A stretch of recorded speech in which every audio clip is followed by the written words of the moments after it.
Завершился первый зарубежный визит президента Садыра Джапарова в Россию. С визитом в Российской Федерации глава государства побывал 24-25 февраля.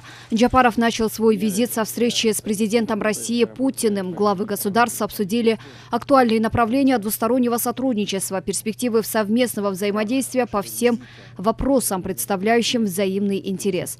Садыр Джапаров выразил готовность продолжать укрепление стратегического партнерства и союзнических отношений с Россией, а также пригласил Владимира Путина посетить Кыргызстан с официальным визитом. На встрече с соотечественниками глава государства рассказал о проводимой работе по решению их насущных проблем, государственной поддержке студентов, получающих образование в российских вузах, а также ответил на вопросы, интересующие соотечественников. В тот же день на встрече Джапарова с президентом Татарстана Рустамом Миннихановым состоялся обмен мнениями о перспективах кыргызско-татарских связей. Повестка второго дня визита президента также выдалась не менее насыщенной. Перспективы двустороннего взаимодействия, в том числе и в рамках межпарламентского сотрудничества, Садыр Джапаров обсудил с председателем Государственной Думы Федерального собрания России Вячеславом Володиным.